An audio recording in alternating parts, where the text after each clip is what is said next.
வணக்கம் நண்பர்களே. நம்ம இன்றைக்கி பார்க்க போகிறது போர்வெல் அமைக்கும்போது ரொம்ப அடி ஆழங்கள்ல இருந்து கிடைச்ச அந்த தண்ணீர் எந்த அளவுக்கு இருக்கும் அப்படிங்கிறத நம்ம இன்றைக்கி பார்க்க போகிறோம். நம்ம ஓட்டிகிட்ருக்கிற போர்வெலும் அதே மாதிரி ஒரு வகையை சேர்ந்தது தான். இந்த ஏரியாவை பற்றி நம்ம சொல்லணும்னா நமக்கு இந்த கிட்டத்தட்ட ஒரு 2, 4, 5 கிலோமீட்டருக்கு கணக்கு எடுத்துட்டிங்கனாவே இந்த மாதிரி ஒரு சூழ்நிலை தான் இருக்கும் இந்த இடங்கள்லாம். இது நமக்கு கிட்டத்தட்ட ஒரு கடல்லேருந்து ஒரு 5 கிலோமீட்டருக்கு தள்ளி முன்னே ஓட்டிகிட்ருக்கோம். இது ஒரு தென்னை தோப்பு. அதில் ஒரு பகுதியில் வெறும் வயலாக வச்சுருக்காங்க, எதுவுமே விவசாயம் செய்யாமல். இதில் ஏற்கனவே நாங்கள் 2 போர்வெல் அமைச்சு கொடுத்துட்டு போயிருக்கோம் அந்த தோட்டத்திற்கு. அதில் என்னென்னா உங்களுக்கு அந்த போர்வெல்லாம் ஒரு பெரிய ஈல்டெல்லாம் கிடையாது, ஒரு கம்ப்ரஸர் ஓடக்கூடிய அளவுக்கு தான். அதை வச்சு அவங்க டேங்க்கு அந்த ஒரு பெரிய தொட்டி வச்சு அதில் ஃபில் பண்ணி தான் தென்னை மரத்துக்கு இது பண்ணிகிட்ருக்காங்க. இப்போ அந்த தண்ணீர் இந்த வறட்சியில் குறைய ஆரம்பிச்சிருச்சு. அதனால் கண்டிப்பாக இன்னொரு போர் ஓட்ட வேண்டிய தேவைகள் இருந்ததுனால நமக்கு இன்றைக்கி கூப்பிட்ருந்தாங்க. இப்போ இதில் ஒரு என்ன ஒரு இதுனா இந்த கோடையிலையும் இந்த வறட்சி கோடையிலையுமே இடையில ஒரு நாள் சும்மா கொஞ்சம் மழை கிடச்சிட்டு போச்சு. அதாவது இந்த கோடை மழைன்னு சொல்லுவாங்க, அது மாதிரி ஒரு சின்ன மழை மட்டும் பெஞ்சிட்டு போச்சு. அது எந்த வகையிலும் பிரயோஜனம் இல்லாத ஒரு மழை தான். இருந்த போதிலும் கோடை மழை, அதாவது இந்த பயிர் வகைகள் இது பண்ணும்போது கோடை மழைன்னு சொல்லி கேள்விப்பட்டிருப்போம் நிறைய இடங்கள்ல. அது மாதிரி இந்த இடத்துலையும் ஒரு சின்ன கோடை மழை கிடச்சிட்டு போச்சு. ஏன்னா கொஞ்சம் கூட அந்த நீர்மட்டங்கிறது உயர்றதுக்கான வாய்ப்புகள்லாம் பெரிய அளவுக்கு மழையோ இதோ இல்லை. ஏன்னா அந்தளவுக்கு ட்ரை தான் அந்த ஏரியாவும். ஏன்னா அந்த வறண்ட பூமியில் நமக்கு ஆழங்கள் கொஞ்சம் அதிகமாக போனால் மட்டும்தான் இந்த இடத்துல தண்ணி கிடைக்கும். அதாவது ஒரு 700, 800 அடி வரையுமே இந்த ஏரியாக்களில் போர்வெல் அமைச்சிருக்கோம். ஆனால் அவ்வளோ ஆழங்கள் போனாலுமே இந்த கடலுடைய உப்பு தன்மையெல்லாம் அங்கே கண்டிப்பாக கிடையாது. தண்ணி கொஞ்சம் டேஸ்ட்டு ரொம்ப ஹார்டாக இருக்கும், அவ்வளோதான். ஏன்னா அதில் ஒன்றும் பெரிய அளவுக்கு நன்னீராக கிடைக்கும்னு சொல்ல முடியாது. ஆனால் விவசாயத்திற்கு கண்டிப்பாக பயன்படுத்தலாம். அது மாதிரி தான் இந்த பொருளும் நாங்கள் அமைக்க ஆரம்பித்தது. அவங்க இந்த தோட்டத்தோடைய இந்த கடைசி பகுதி, அதாவது முதல்ல மறுமுனை, அதாவது லாஸ்ட்டில் இந்த பொருள் அமைச்சிட்ருக்கோம். ஏன்னா அது பக்கத்துலேயே அவங்க சர்வீஸ் எடுக்கிறதுக்கான ஒரு முயற்சி ரெடி பண்ணியிருக்காங்க. ஏன்னா அந்த தோட்டத்தை ஃபுல்லாக மரங்கள் வைக்கணும் அப்படின்ட்டு.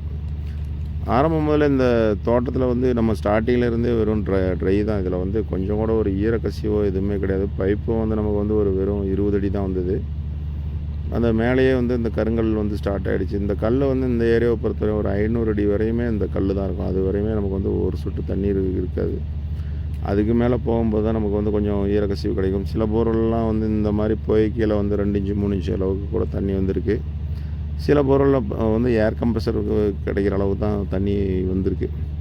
அது மாதிரி தான் இந்த பொருளும் நம்ம அமைக்க ஆரம்பிக்கும் போது வெறும் டஸ்ட்டு தான் கம்ப்ளீட்டாக ஒரு 500 அடி வரும். ஏன்னா அவங்க கிட்டத்தட்ட ஒரு 600 அடி 700 அடியில் நமக்கு வாய்ப்பு இருக்கும் அப்படின்னு சொல்லிட்டு ஒரு நம்பிக்கை. அதனால் இந்த இடத்த ஒரு கார்னராக சூஸ் பண்ணியிருந்தாங்க. இதில் ஆக்சுவலாக நீர்மட்டம் அந்த நீரோட்டம்லாம் பார்த்தாங்களா பார்க்கலையா அப்படிங்கிறதுலாம் தெரியல. அவங்களா காமிச்ச ஒரு இடத்துல தான் நாங்கள் இந்த போர்வெல் அமைச்சிட்ருக்கோம். நமக்கு இந்த மாதிரி போர்வெல்லாம் சில நேரங்களில் சக்ஸஸ் நல்லாயிருக்கும். திடீர்னு பார்த்திங்கன்னா ஒரு மட்டம் கீழே போய் நல்லா அந்த கல் மாறின உடனே அடுத்த ஒரு டக்குன்னு ஒரு பெரிய அளவில் தண்ணீர் கிடைக்கிறதுக்கான வாய்ப்புகள் இருக்கும். சில நேரங்களில் கம்ப்ளீட்டாக ஒன்றுமே இருக்காது. நான் போன ஒரு வீடியோ போட்டிருந்தேன், சுத்தமாக வறண்ட பொருள். இதில் எந்த பிரயோஜனமும் இல்லை. கிட்டத்தட்ட 1000 அடி 1100 அடி ஓட்டினாலும் நமக்கு இந்த மாதிரி தான் இருக்குன்னு சொல்லி போட்டிருந்தோம். அந்த போர்வெலுக்கும் இதுக்கும் என்ன வித்தியாசம்னு கேட்டிங்கன்னா, அந்த மண்ணுடைய ஈரப்பதம் வித்தியாசமாக இருக்கும். கண்டிப்பாக அந்த கல்லில் கொஞ்சம் ஈரக்கசிவுகள் தெரியுதுனால நமக்கு அந்த பசை கண்டிப்பாக இந்த போர்வெல் மண்ணில் இருக்கும். ஆனால் நம்ம முதல்ல ஒரு வீடியோ போட்டிருந்தோம், அந்த வீடியோவில் காமிச்ச அந்த போர்வெல் வறண்ட போர்வெல்னு சொல்லிட்டு, அந்த போர்வெல்லில் தண்ணிக்கான வாய்ப்பே இல்லைன்னு சொல்லியிருந்தோம். அதே மாதிரி தான். ஆனால் இந்த இடத்த பொறுத்தவரையும் கொஞ்சம் வாய்ப்புகள் இருக்குது. ஏன்னா அந்த கல்லுக்கும் இதுக்கும் கொஞ்சம் வித்தியாசங்கள். கருங்கல்லையே அது கொஞ்சம் ரொம்ப ஹார்ட்னஸ் அதிகமாக இருக்கும். இது கொஞ்சம் இலகு தன்மையாக இருக்கும். அதே மாதிரி அந்த நீர்மட்டமும் இந்த ஏரியாவை பொறுத்தவரையும் ஒரு 500 அடிக்கு மேலே தான் நம்ம எக்ஸ்பெக்ட் பண்ணணும். அதனால் நம்ம ஏற்கனவே இந்த சுற்று வட்டாரத்தில் நிறைய போர்வெல் அமைச்சிட்ருக்கிறதுனால இதை நாங்கள் ட்ரில் பண்ண ஆரம்பித்தோம். ஃபஸ்ட்டு நாங்கள் எதிர்பார்த்த மாதிரியே தான் 20 அடி பைப்பை ஃபிக்ஸ் பண்ணிவிட்டு நாங்கள் ஓட்ட ஆரம்பித்ததுலேருந்தே ஃபுல்லாக டஸ்ட்டாக தான் போய்ட்டுருந்தது. இதில் இந்த மாதிரி ஒரு சில நண்பர்கள் நமக்கு கமெண்ட் பாக்ஸில் போடுறாங்க, வறண்ட பொருள்லாம் என்ன இது அப்படின்னு சொல்லி கேட்டிருந்தாங்க. அதுக்காக தான் போனதை ஒரு வீடியோ போட்டிருந்தோம். இந்த போர்வெல்லாம் வறட்சி அப்படிங்கிறது அந்த பாறையிலேயே சுத்தமாக ஈரத்தன்மையே இல்லாத பாறை. அதாவது எவ்வளோ ஆழங்கள் அது போகுது அப்படிங்கிறது தெரியாது. கண்டிப்பாக பூமியில் நீர்மட்டம் இருக்கலாம், ஆனால் அந்த மாதிரி இடங்களில் ரொம்ப ஆழங்கள் அதிகமாக இருக்கும். அந்த மாதிரி உள்ள இடங்கள். அதனால் வந்து அதுதான் நம்ம வறண்ட பொருள் அப்படின்னு சொல்லி நம்ம அதுக்கு சொல்கிறோம். ஏன்னா அந்த இடத்துல வந்து எந்த ஒரு பிரயோஜனமும் இல்ல. அது எவ்வளோ மழை பெஞ்சாலும் இப்போ நீங்கள் பார்த்துட்டு இருக்கிற இடமும் பார்த்தீங்கன்னா, பார்க்குறதுக்கு வந்து நல்லா ஒரு நல்லா மழை பெஞ்சு இதா இருக்க மாரி தான் இருக்கும். ஏன்னா அந்த அளவுக்கு ஒரு சூழ்நிலையில நம்ம ஓட்டக்கூடிய போர்வெல்ல வந்து தண்ணீர் வருதா அப்படின்னா கிடையாது. ஆனாலும் கொஞ்சம் ஒரு 300, 400 அடி போகும்போது அந்த டஸ்ட்டோடைய அளவு வந்து குறைஞ்சிரும். அதுக்கப்புறம் வந்து அந்த 500 அடிக்குள்ள அந்த கல்லுடைய இது வந்து மாற்றம் கிடைக்காட்டியும் இந்த போருமே வந்து ட்ரை போரா தான் போகும். இந்த போரை பொறுத்தவரையும் நம்ம ஓட்டிகிட்டு இருக்கும்போது நம்ம ஃபஸ்ட்டு வந்த ட்ரைனஸ் போக போக வெகுவாக குறைய ஆரம்பிச்சுது. காரணம் என்னென்னா, அந்த சின்ன சின்ன நீர்க்கசிவுலாம் உள்ளே இருந்துனா தான் அந்த மாதிரி ஆகும்.